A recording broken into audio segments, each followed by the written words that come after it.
Hello students, मैं हूं doctor Pallav Mittal, राजकीय महाविद्यालय कोटपुतली। अराजकतावादी विचारधारा के बारे में ही बात करते हुए मैं आज आपसे चर्चा करूंगा अराजकतावाद के जो लक्षण हैं, जो विशेषताएं हैं, उनके बारे में। अराजकतावादी विचारधारा पूर्ण रूप से राज्य का विरोध करती है, क्योंकि अराजकतावादियों का मानना है कि राज्य एक अनावश्यक बुराई है जिसका उपयोग और औचित्य नहीं है। अराजकतावादी राज्य और शासन को किसी भी रूप में स्वीकार नहीं करते हैं, चाहे वो राजतंत्र हो या प्रजातंत्र, क्योंकि उनका मानना है कि राज्य मनुष्य के ऊपर आधिपत्य का प्रतीक है।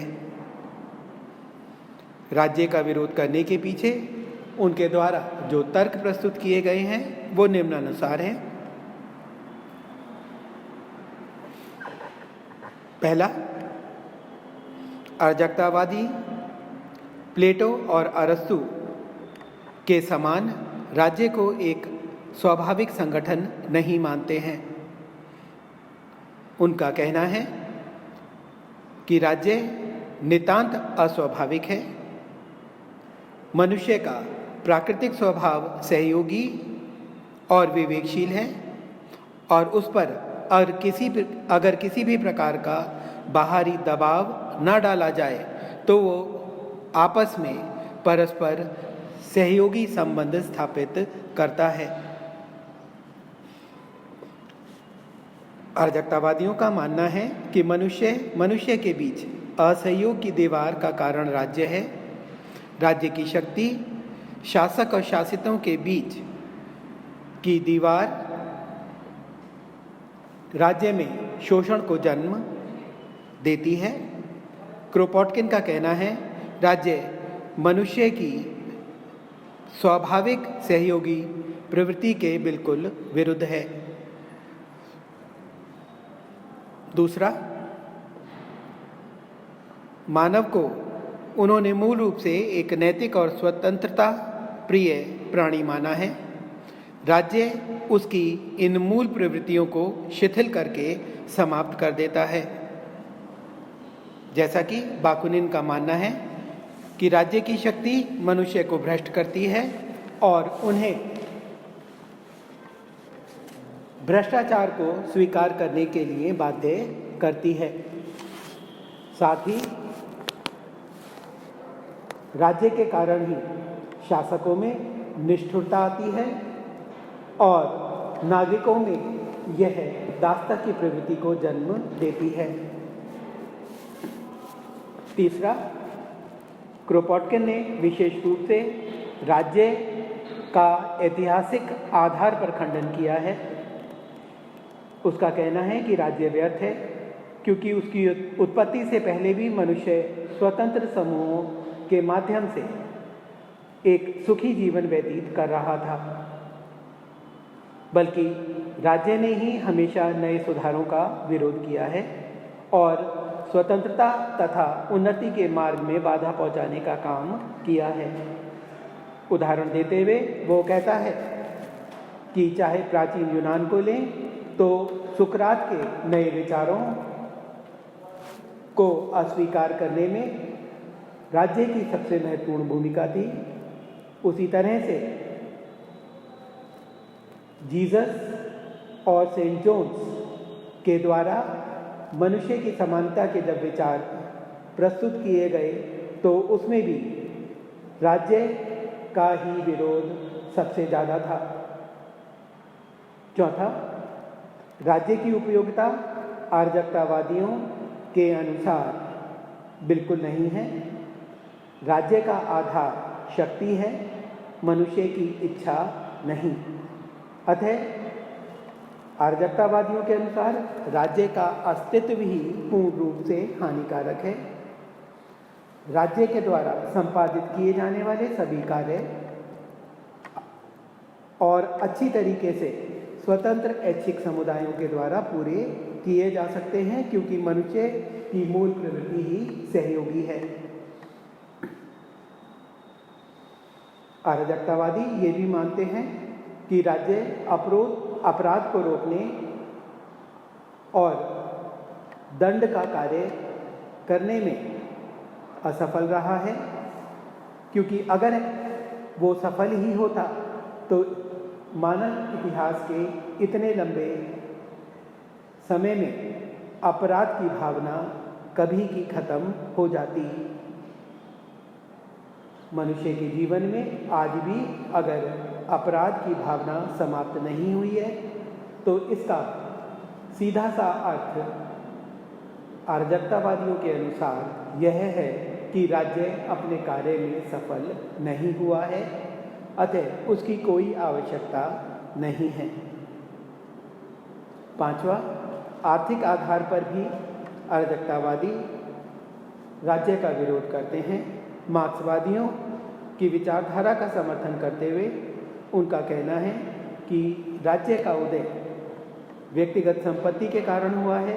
राज्य हमेशा ही पूंजीपतियों का पक्ष लेकर श्रमिकों के प्रति अन्याय करता रहा है और जन साधारण के आर्थिक हितों की रक्षा में राज्य पूरी तरह से असफल रहा है। अतः आम व्यक्ति के हितों की रक्षा के लिए राज्य का समाप्त होना आवश्यक है। इसके अलावा अराजकतावादियों का मानना है कि मनुष्य के नैतिक गुणों का विकास बिना राज्य के ही संभव है। मनुष्य अपने साथ साथ दूसरे के हितों का भी ध्यान रखता है, उसमें संघर्ष और भय नहीं है, अपितु वह परस्पर स्नेह और सहयोग के साथ रहता है। मनुष्य के जीवन में जो भी बुराइयां आई हैं वो राज्य की बाध्यकारी शक्ति के कारण ही उत्पन्न हुई हैं। अराजकतावाद प्रजातंत्र, कुलीन तंत्र, राजतंत्र सभी प्रकार की शासन व्यवस्था का विरोध करता है। उसने प्रतिनिधात्मक सरकार में शक्ति का संचालन सही व्यक्तियों के द्वारा नहीं माना है। अराजकतावादी विचारकों का कहना है कि लोकतांत्रिक व्यवस्था में जहां हम अपने प्रतिनिधियों को चुनते हैं वहां सरकार अनुभव शून्य लोगों के द्वारा संचालित होती है और ऐसे में मानवीय दुर्बलता का लाभ राज्य के द्वारा उठाया जाता है। इन सब के अतिरिक्त साम्यवाद की भांति अराजकतावाद पूंजीवाद और निजी संपत्ति का विरोधी है। वह श्रम के मूल्य को ही किसी भी वस्तु के मूल्य का एकमात्र आधार मानता है। अतः वस्तु के क्रय से जो लाभ प्राप्त होते हैं अराजकतावादियों के अनुसार वो मजदूर को ही मिलने चाहिए। वर्तमान व्यवस्था में क्योंकि पूंजीपति इसको अपने पास रख लेता है, अतः इसे संपत्ति की चोरी माना गया है। इसीलिए विलियम गॉडविन का निष्कर्ष था कि मानवीय जीवन में विषमता ही अर्थात संपत्ति की विषमता ही युद्ध का मूल कारण है। अराजकतावादियों ने धर्म का विरोध किया है क्योंकि धर्म के बहकावे में आकर ही मनुष्य विवेकहीन हो जाता है और उसमें कर्महीनता की भावना आती है। वो अन्याय का विरोध करने का साहस नहीं जुटा पाता। प्रोधा चर्च को न्याय का शत्रु मानता है और वह लिखता है कि ईश्वर में विश्वास करना कायरता है। ईश्वर अत्याचार और विपत्ति है। अराजकतावादी विचारधारा विकेंद्रीकृत व्यवस्था में विश्वास करती है, जबकि राज्य में सभी जगह जो व्यवस्था है वो केंद्रीकरण की है, जिसका परिणाम अकुशलता और भ्रष्टाचार है। इसीलिए अराजकतावादी कहते हैं कि समाज का पुनर्निर्माण स्थानीय संस्थाओं या संघों के आधार पर होना चाहिए, जो विशालतर संगठनों में संयुक्त होकर एक बड़े संगठन का रूप लेंगे। CEM जोड का कहना है कि अराजकतावादी प्रादेशिक और व्यावसायिक विकेंद्रीकरण के सबसे प्रबल समर्थक थे। अराजकतावादियों ने यह माना है कि उनकी व्यवस्था में समाज का एक अलग संगठन होगा,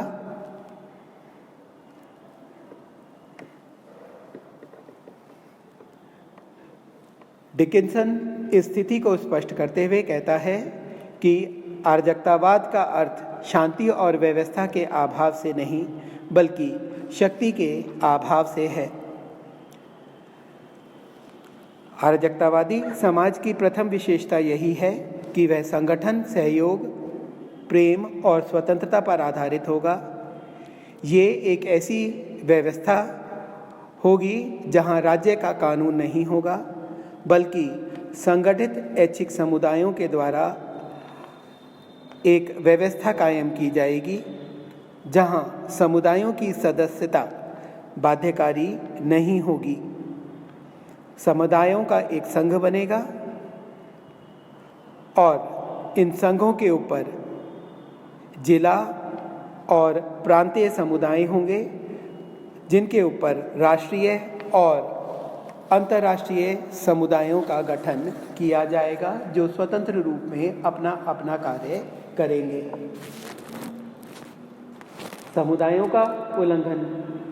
समुदाय के नियमों का उल्लंघन करने वालों को संगठन से बहिष्कृत कर दिया जाएगा।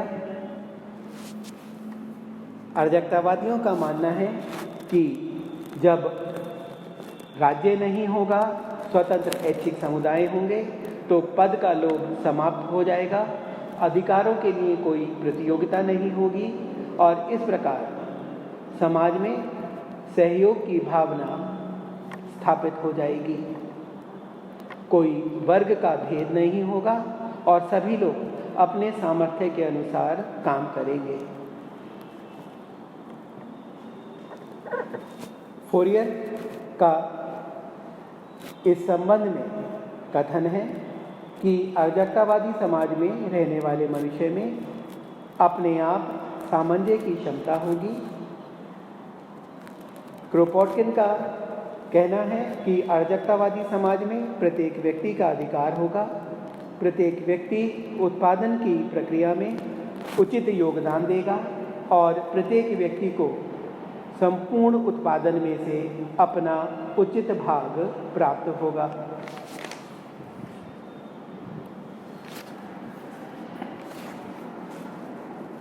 जहाँ तक अराजकतावादी व्यवस्था को प्राप्त करने के साधन का सवाल है, इस संबंध में अराजकतावादी विचारकों को दो भागों में बांटा जा सकता है। एक तो दार्शनिक अराजकतावादी, जिसमें लियो टॉल्स्टॉय और गांधी हैं, और दूसरे क्रांतिकारी अराजकतावादी, जिसमें बाकुनिन, क्रोपोटकिन, गॉडविन आदि हैं। दार्शनिक अराजकतावादी टॉल्स्टॉय और गांधी हिंसा और बल के प्रयोग के विरुद्ध थे।